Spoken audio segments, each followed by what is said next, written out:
เพิ่นก็มีลูกมีเมียมาแล้วบ่แม่นอืมคนที่ทักเข้ามานี่อายุเพิ่นหลายปานใดแต่ละคนฮู้บ่ก็40ขึ้นสัก40นั่นบ่40กว่าโดยโอเคอยู่บ่ประมาณนี้ก็โอเคอยู่โอเคเนาะยังแต่เวลาก็การคุยกันเนาะการคุยกันสื่อสารกันมันสิเข้าใจกันตลอดบ่เนาะเปิดภาพมากับพ่อกับสาวร้อยเนาะครั้งที่สองเนาะมื้อนี้เนาะโดยสบายดีเด้อโดยสบายดีทางผู้สาวโสดจำเอ็นแมงกี้เบิดแล้วยาวได้เลย มันอยากได้ค่ะโดยเป็นจังไดมันยังบ่ได้ลงไทยเนาะเดี๋ยวเนาะยังบ่มีแววสิลงบ่แม่นยังบ่ฮู้กำหนดว่าสิได้ลงมื้อใดโดยแบบใดบ่มีคนเอาลูกซอยมันบ่เนี่ยแม่นไปทางใดมาทางใดมื้อนี้ อยู่เอาลูกบ่ได้ไปไสแม่นพาลูกก็จะช่วงแรงๆทุกคนเนาะอากาศก็ถือว่าร้อนพอสมควรมื้อนี้ร้อนหลายสุดแต่ร้อนโดยเอาเจอกันล่าสุดมาเปิดคลิปนี้ได้ฮอดบ่ทิศนี้บ่ประมาณทิศเนาะแม่นตั้งแต่เปิดใจแล้วมันมาฮอดมื้อนี้แล้วเป็นจังได๋ซะเอ้าเปิดใจไปแล้วเป็นจังได๋ก็มีคนแสบมาอยู่แต่แบบแสบหยอกแสบน่ะก็ยังบ่มีใครจริงจังอีหยังประมาณนี้แม่นบ่แสบหยอกบ่แม่นเพิ่นแสบแบบเบิ่งใจบ่เนาะว่าเพิ่นแสบหยอกบ่มีอาการท่าทีแบบยังมาจีบในบ่เลยคำบอกคำช้าเพิ่นว่าก็มาจีบมาน่ะก็จีบอยู่แต่ยังบ่ถึงขั้นว่าจริงจังขนาดนั้นแสดงว่าเพิ่นยังเบิ่งแนวทางแม่นๆยังเบิ่งกันอยู่เจ้าเองก็ยังเบิ่งคือกันแม่นบ่แม่นต่างคนต่างเบิ่งแนวทางตอนนี้แต่บ่มีหนุ่มโสดอะไรแบบจู่โจมแบบให้ปิดที่ปิดใจบ่ยังบ่มีแม่นบ่อ๋อก็คือว่าเพิ่นเข้ามาในรูปแบบยังไงแบบเข้าใจกันเนาะแนวทางแบบผู้ใหญ่เนาะคนทางใดซะที่เข้ามาทักทายเขาเจ้าแถวอุบลคนอุบลแม่นส่วนหลายเป็นคนอุบลอ๋อแต่คนแถวกรุงเทพแบบอย่างนี้มีบ่ซะก็มีอยู่จักคนเจ้าแบบแซ่บลมทุกมื้อนี่ที่เขาถักมาเสร็จมาประมาณ3 คนเนาะแต่ก็ลองแสบกันไปแบบแสบกันเบิ่งอะไรประมาณนี้นั้นยังบ่ถึงขั้นว่าจริงจังอีหยังมันทำความรู้จักกันอยู่เนาะสิเข้ามาปุ๊บปั๊บว่องแบบรวดเร็วเลยแม่นก็ต้องเบิ่งเวลาแบบเบิ่งกันก่อนประมาณนี้แล้วเป็นรายการที่เข้ามาใน 3-4 คนนี่เนาะคำบอกคำจาแล้วก็โอเคเป็นผู้ใหญ่ดีโอเคมันบ่แม่นบ่ได้ว่าแบบใส่เฮาสิหยังดิมันบ่แม่นบ่ว่าแบบให้เกียรติเฮาอยู่มันบ่แม่นนิสัยแบบเป็นผู้ใหญ่นั่นแหละค่ะ3 คนนี่นิสัยค่อนข้างจะคือกันบ่หรือว่ามีความแตกต่างมั้ยคือกันคล้ายกันเนาะเดี๋ยวไปใจก็เจ็บบัดนี้ให้เจ้าแซวกันทุกคนเนาะแต่แบบว่าเพิ่นเข้ามานี่นะตั้งแต่มือเปิดใจเพิ่นบ่หรือว่าการเข้ามาคือรวมทุกอย่างมือเปิดใจน่ะยังบ่มีใครเข้ามาหาสิเข้ามาประมาณ 2-3 มื้อหลังนี่มั้งเพิ่นก็มีลูกมีเมียมาแล้วบ่แม่นคนที่ทักเข้ามานี่อายุเพิ่นหลายปานใดแต่ละคนฮู้บ่ก็40ขึ้นสัก40นั่นบ่40กว่าโอเคอยู่บ่ประมาณนี้ก็โอเคอยู่โอเคเนาะยังแต่เวลาก็การคุยกันเนาะการคุยกันสื่อสารกันมันสิเข้าใจกันตลอดบ่เนาะตอนใหม่ๆแน่นอนมันจะดีแม่นมันจะดีไปอีกยาวหั่นแหละจังสิรู้ว่าเป็นจังไดเนาะถ้าว่าเพิ่นเข้ามาในมื้อนี้เป็นแบบนี้อยู่ไปเป็นเดือน2 เดือนเพิ่นเป็นคือเก่านี่ก็ถือว่าโอเคเนาะแม่นบ่หรือว่าดีกว่าเก่าแฮงมักแล้วเนาะอันนี้เวลามันยังสั่นนะก็อยู่ในช่วงเวลากำลังเบิ่งกันเนาะได้เห็นหน้าเห็นตาเพิ่นบ่แต่ละคนได้เห็นแล้วได้ยังไงโอเคบ่ผ่านบ่มีข้อใดส่วนใดที่แบบที่ชะลอแบบติแล้วบ่มักบ่ในคนที่ทักมานี่มีอยู่บ่โดนมีผู้หนึ่งที่แบบว่าถักมาจักว่าเอียงแบบบ่ค่อยรู้เรื่องปานใดมันมีขนมปังขิงนำหน้าคุยแบบรู้เรื่องอย่างไรคนเดียวเว้าไปผู้เดียวบ่ว่าได้ไม่เห็นเว้าแบบหน้าอายุหน้าสิยังน้อยอยู่มั้งแต่ถักมาแบบเว้าแบบว่า นิสัยบ่ค่อยโอเคปานใดแล้วก็เลยบ่แสกบ่หักนำแบบบ่แสกนำ มันสิแนวฮู้แล้วเนาะว่าคนเป็นอะไรเนาะเวลาคุยกัน มันต่างกันนะแบบคือบ่อยากให้เกียรติประมาณนี้ เป็นคนไทยบ่ แม่น โอ้คนเราแบบบ่ให้เกียรติเฮาหรือว่าเป็นสไตล์เพิ่นบ่หรือว่าจังไดเนาะ ๆก็บ่ฮู้แต่รู้สึกว่ามันบ่เข้ากับเฮาแล้วก็เลยบ่ได้แสก ก็แล้วแต่เนาะสไตล์เพิ่นสิได้ก็แล้วแต่ฮู้แต่ว่ามันบ่เข้ากับเฮาบ่มักเนาะ แม่น เอาตัดออกเลยโดยก็ดีกันก็สิได้มันจังบ่ต้องแบบต้องเสียเวลาเนาะแบบคันสิฟื้นแบบคุยไปหั้นนะเนาะโดยคุยว่ามาเนี่ยมื้อนี้มีของมาฝากเนาะมื้อนี้มีของมาฝากจากฝั่งไทยเพิ่นแหละเพิ่นก็ได้เห็นคลิปแล้วก็ไอ้ฮู้เนาะเพิ่นก็สอบถามทาง YouTube นี่แหละเรื่องเล็กน้อยๆก็แนะนำเพิ่นไปเพิ่นก็เลยมีน้ำใจในเรื่องการซื้อเครื่องซื้อของมาฝากเนาะเพิ่นก็ได้แต่ว่าการซื้อนี่เพิ่นบ่ได้ซื้อแบบให้โดยความแบบหมักหักเด้อ โดย ซื้อให้แบบด้วยความเอ็นดูสงสารอยากให้มีหั้นนะคือจะเว้าคือก่อนนี่ก็โทรศัพท์อิหยังจะว่าสากแบบว่าเข้าบ่ได้แม่นบ่ แม่นโทรศัพท์มันฮ้อนเวลามันฮ้อนแล้วมันฝากบ่เข้า เพิ่นก็เบิ่งได้เพิ่นก็พิจารณาดูเพิ่นก็ได้เพิ่นก็เลยซื้อเนื้อใหม่ให้มื้อนี้เพิ่นก็ถามทีมงานหั่นเด้เนาะมื้อนี้ก็ได้ก็ไปซื้อมาให้บ่ได้เลือกรุ่นแล้วว่า บ่ บ่เรียกเนาะ เพิ่นก็บ่แม่นหยังดอกเพิ่นก็ซื้อตามแบบกำลังเพิ่นน่ะนะ แม่น กำลังเพิ่นสู้ได้ซะนี่เพิ่นมีซะนี่ซื้อให้ซะนี่เพิ่นก็จักซอยหั่นแหละ ใจ เพิ่นก็ หลาย โดยบ่หลายใหญ่ห่างเนาะบางทีก็อยากมอบให้เลยหั่นแหละเอานี่เป็นโทรศัพท์นี่ ขอบใจเด้อ โดยอันนี้เป็นพวกของแถมอิหยังแหละเป็นนี่แหละโดยนะอันนี้ก็ของแถมกันยาวๆนี่ ลำโพงเนาะ แม่นไว้เปิดพังกับลูก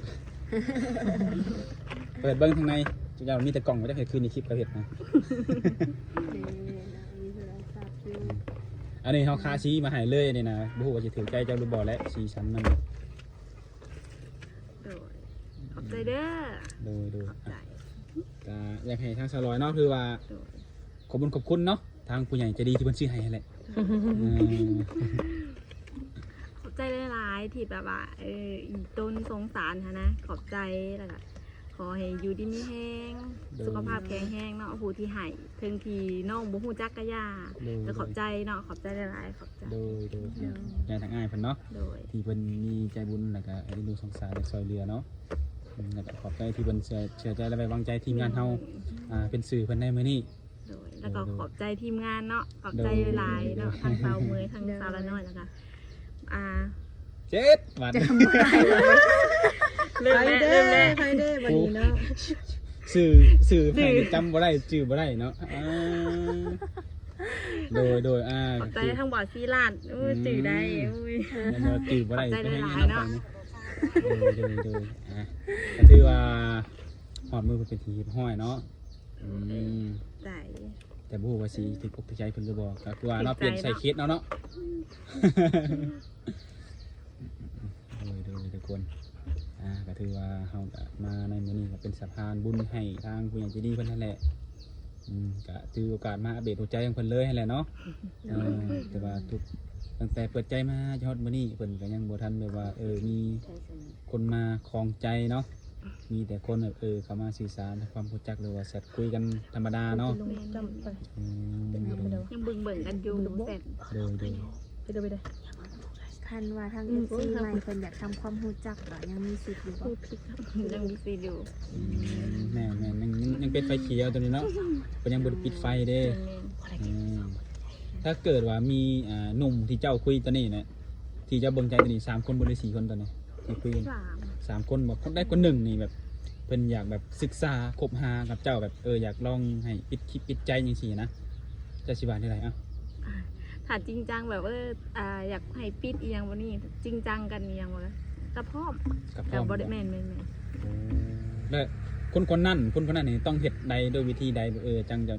งสิยอมไปคิดไปใจกับเพิ่น ก็ต้องแสดงตัวว่าเบิ่งเฮาได้บ่ดูแลเฮาได้บ่จริงใจสำใดอย่างประมาณนี้ความจริงใจ แม่น การดูแลหรือว่าเว้าคำใดก็ต้องการกระทำตรงมานำ แม่ แม่นบ่ น เว้าได้เฮ็ดได้เนาะโอ้แม่นแบบนี้มันจังสิให้เฮานี่เชื่อใจไว้วางใจแล้วก็เชื่อถือได้เนาะบางคนที่แบบ อ้ายนี่เฮ็ดจังซี่ได้จังได๋แต่ว่าการกระทำมาบ่ให้เอาเห็นเนาะ แม่ มันก็เป็นได้แค่คำเว้ามันแค่ลมปากเนาะโดยโอ้นี่คือวิธีเนาะที่จะปิดหรือว่ามัดใจทารอยได้ทุกคนคือความเป็นจริงเนาะเว้าได้เฮ็ดได้เห็นป่ะเพิ่นบ่ได้สิมาเยี่ยมมายามบ่หรือว่ามีบ่คนที่ชวนไปหาแบบชวนไปเที่ยวบ้านเพิ่นมีบ่ซะ ก็มีอยู่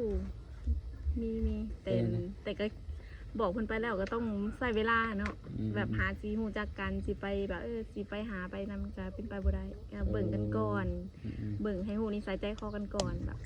โดยก็คือความหมายบ่แม่นว่าไปบ่ได้ไปได้อยู่ไปได้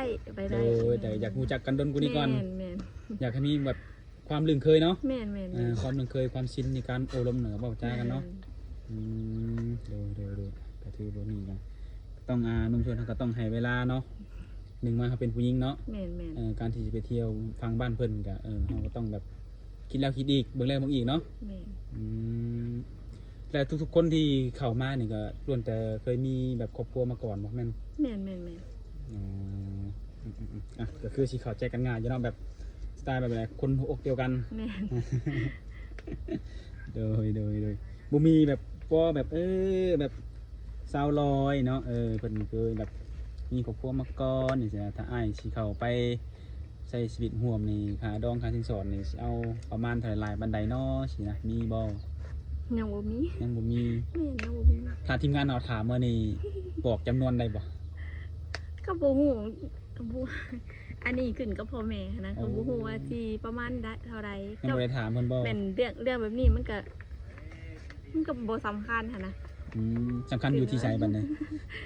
สำคัญอยู่ที่ใจว่า อยู่ที่ใจ เว้ากันฮู้เรื่องยังแบบสมมุติว่าถูกใจกันอีหยังบ่นี้นะคะขาดองก็ ตึงหาอยู่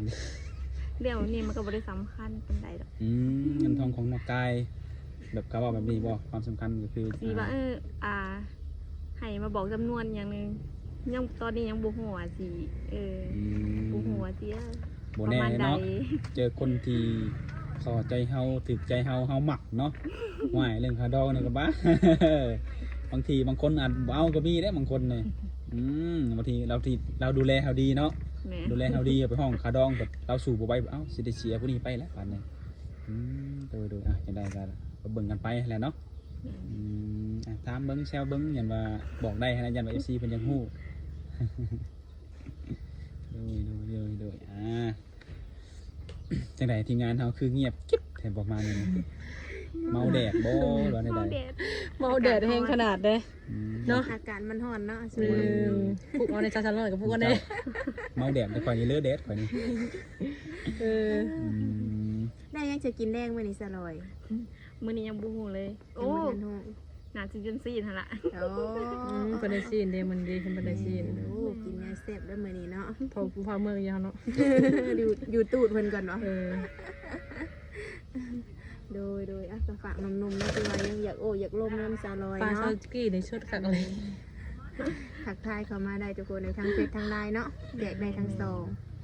ช่องทางเลย แล้วส่วนมากคนที่แชทเข้ามาคุยทางเฟซหรือทางไลน์นะ ทางไลน์ มีแต่ไลน์บ่ แม่น คือว่าทางไลน์มันก็สะดวกกว่าทางเฟซบ่ ๆแม่นทางเฟซบ่มี บ่มีบ่หรือว่าคนหาบ่เห็นบ่เนาะเฟซเนาะส่วนหลายจะ ดึก เป็น ดับ แบบ วัน นี้ นั้น โดยลมท้ายนี่กับโบมีอย่างไรเนาะทางทีมงานเราก็ถือว่าทำภารกิจสำเร็จเป็นที่เรียบร้อยแล้วเนาะก็ดีมุกดีใจนำสลอยเพิ่น โดยขอบใจหลาย แบบคือได้ยินข่าวว่าอะไรลูกบ่สบายบ่ ๆ เป็น แม่ ได นบ่สบาย เศร้าแล้วบ่ แม่นหาสิเศร้าประมาณบ่ได้กินยาเมื่อ เป็น วาน ปิ่ นี้ นดูก็จะปิ่นเราที่ หาสิปะยาเมื่อวานนี้ มี FC เพิ่นบอกว่าลูกสาวบ่สบายไปเบิ่งไปเยี่ยมไปยามหน่อยเด้อเพิ่นว่าคือว่า บ่สบายทั้งสองเลย ทั้งส เป็น อง ประมาณ เลยบ่ 3-4 มื้อแม่น พาไปหาหมอหาหยังอยู่บ่ ไปคลินิก ไปคลินิกอ๋อ ไปสักยาคลินิกแล้วก็มากินยาอยู่เฮือน โดยไปยังได้ค่าใช้จ่ายเบิดหลายปานใด คนละ3แสนกว่า 300,000กว่า ไปสักยา ตกอยู่1,000 บาทเนาะ แม่น บาทแล้วนี่แบบลูกเฮาบ่สบายจังซี่นะทาง FC เพิ่นก็ฮู้นํอยู่บ่ แม่น